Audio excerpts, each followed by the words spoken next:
the challenge of distorted emotions. And this is a very serious one.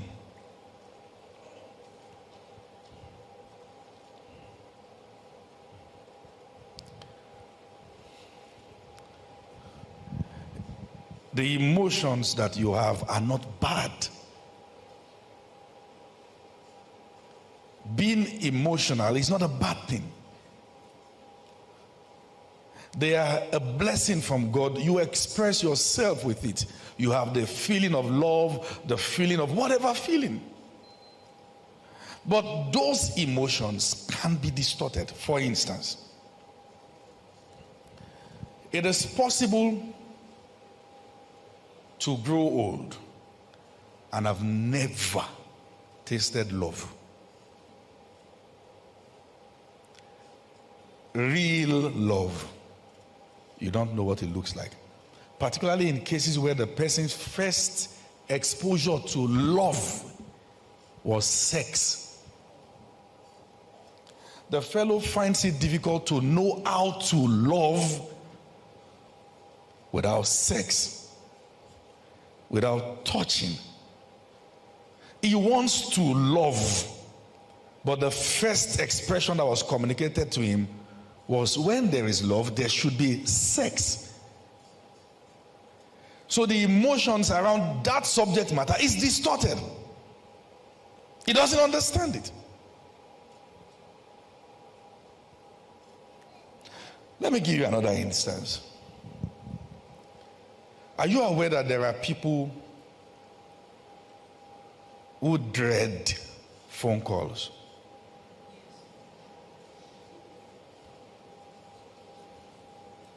They don't want to talk to anybody. When the phone rings, they are scared. Was daddy verbally abusive?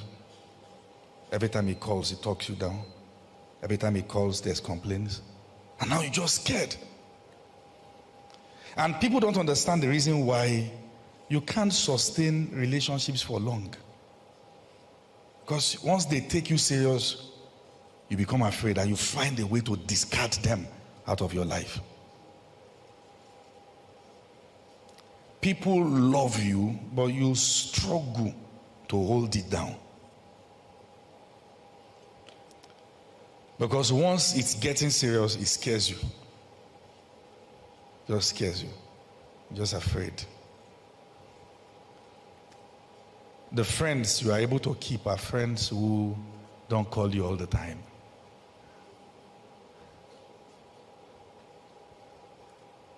Those ones who care so much,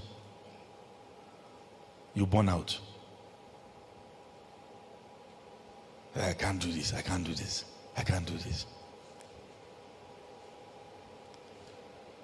That's not the way you were created. Something went wrong.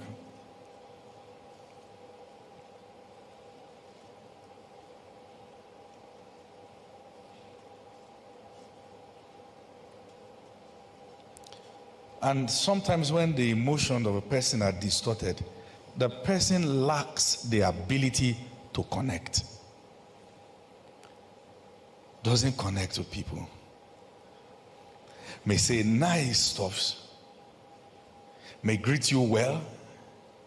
May even gist with you, but won't bond. Won't bond. And if anything goes wrong, the way they will exit your life is a sign that they never bonded. Just phew. They hang around people's life in a way that living will not be hurtful. Because they expect it. Daddy left. Or mommy left. So you don't really expect people to stay. And when they stay, you have questions. Why is he staying? Why is she staying? Are you calling me? Someone is trying to know you. He's called you in the morning. Now he's calling in the evening. And your reaction all the time is, why is he calling me? Why is he calling me? Why is he calling me?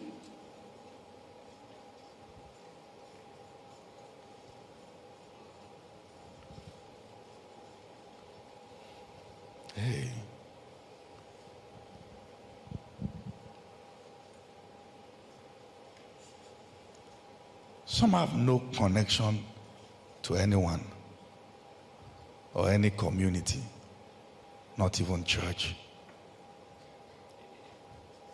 They love God. So you can mix loving God with connection. Because they will do their duties well, but they are not here. And sometimes this comes with when you are used to being hot. You just kind of package yourself in a way that you just tell yourself, I don't expect much from you. But it's okay, do whatever you want to do. You may even get to a point that breakups doesn't hurt you anymore. Because you were never in it. The fellow was dating himself. The day he told you he's done, he said, okay, is that it? All right. See you around.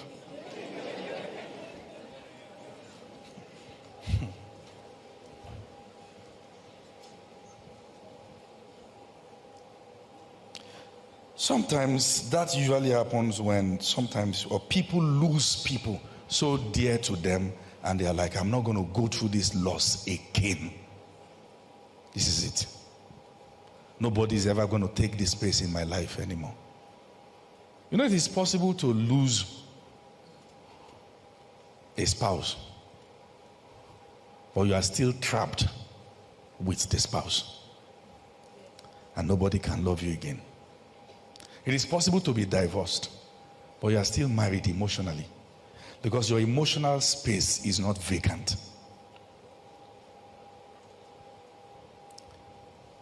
And I spoke about the issue of soul ties. You know, you people give me the look like when I say these things, they are not real, but I know that they are real. That a woman can be married and she's happy. They post pictures online, but deep down, she knows in her heart of heart, I would have been happier with that other guy. And the devil hangs around it.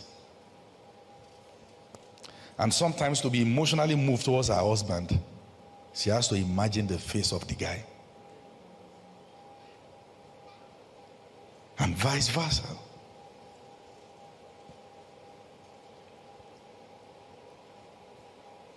These are battles.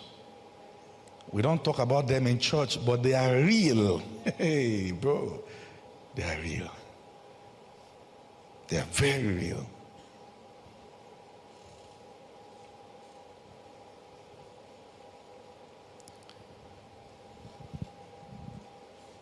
There are relationship breakups that if care is not taken, the two people may not recover from each other because they went emotionally far. God now helping either of them. They are now married to individuals who can't take them to that depth. They just keep mourning the fact that I know it exists, but this person doesn't have what it takes to take me there. In such cases, there are spouses who begin to pray and wish that their spouse dies. I know you don't believe me, but those who know knows.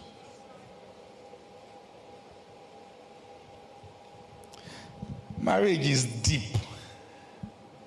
Settle your matter before you say I do. And that's why God has given you a pastor that will teach you.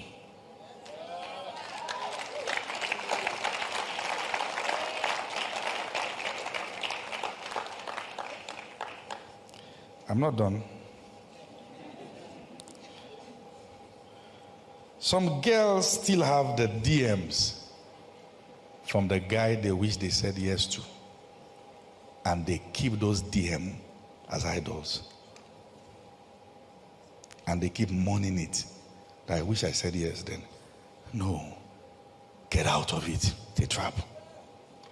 Get out. Get out. Take your mind out of it. We don't look like our problems. And that's where church becomes tricky. That you can dance all the dance and wear the nice clothes, but the devil knows where the shoe is hurting you. The good news is that God knows too. And that's why he's sending his word. Don't mourn those things. Because if you keep mourning it, it may become a standard for the person you want to marry.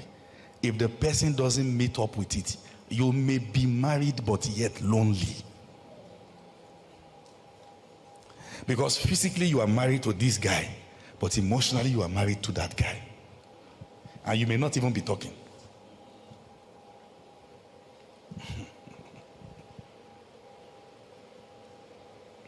I'm telling you.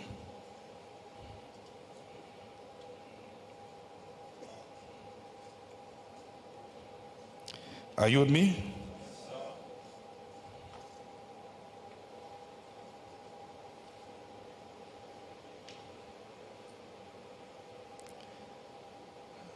When I'm done teaching tonight, we're going to offload emotional baggages and ask Jesus to take control.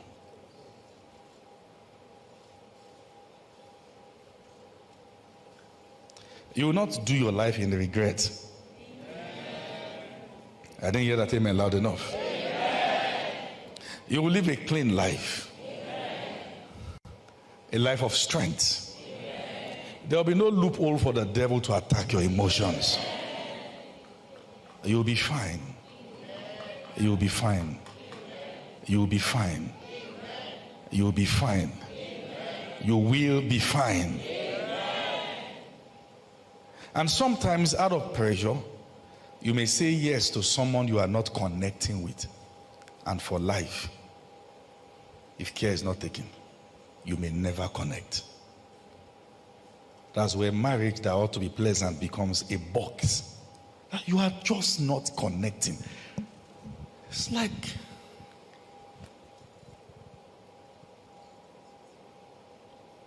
connect first. I'm telling you. Don't just say time is going, let me just do it. You may regret it. Even now, when the person talks, you can't stand it for more than 5 minutes. That's the person you want to marry for life. Sometimes nothing is wrong with you. You are just not connecting. You don't share similar aspirations, no similar vision, similar dream, nothing. What excites you doesn't excite him or doesn't excite her. Something is wrong. And sometimes what many parents are saying is, just bring husband, bring.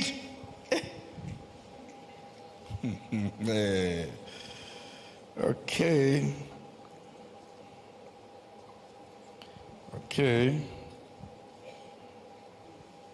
Are you still there? So ask the man or the woman beside you, do you know how to love? Do you know how to communicate it?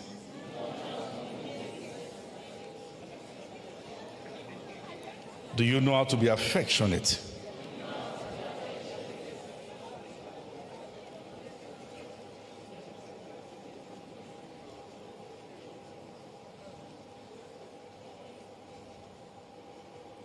When you marry an individual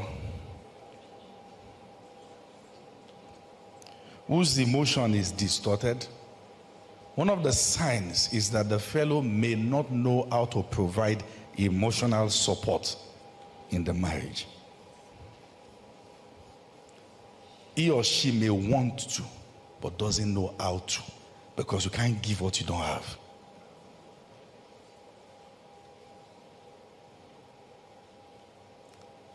You can be married and be emotionally naked. And this fellow should provide a form of emotional succor, covering. Understand the power of communication. Understand what emotional security means. And she can't give it because she doesn't have it. Or sometimes he can't give it because he doesn't have it.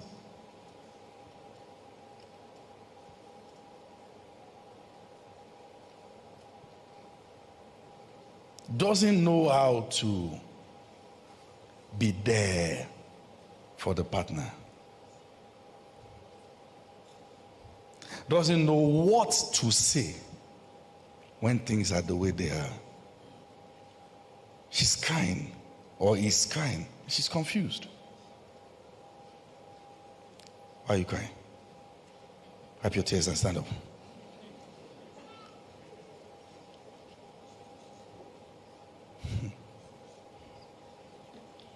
Why are you looking down since morning? Just looking down. Just looking down. Is that it? Yesterday when you said this, did I not buy this for you? Look at you. Just looking down. Huh? Are you trying to emotionally guilt trip me? She's not trying to. There's a communication here. You don't understand the language because something is deficient.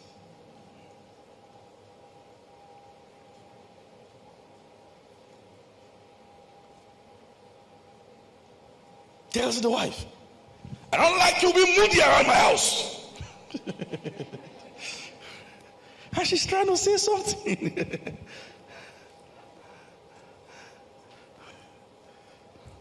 But to him, you have to put yourself together. Then say it. And she's like, if I continue doing like this, you'll make me become another man. He's like, no, put yourself together.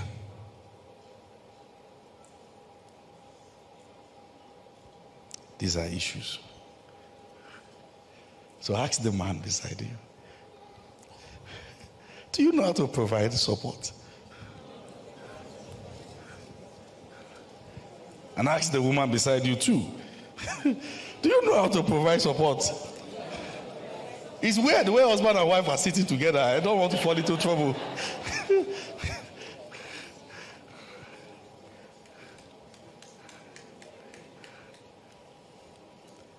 When your wife is down, you feel if you pamper her, that she's going to be spoiled. That's your manly mind. That she will start asking, I do that all the time. Ogbefi. Oye na. Oye werego. Mighty man. Odogu. I don't have time pampering a woman. But now you they buy shawarma, buy everything. Before she said yes. But now you don't change. Greet the Odogo beside you and say, welcome, sir.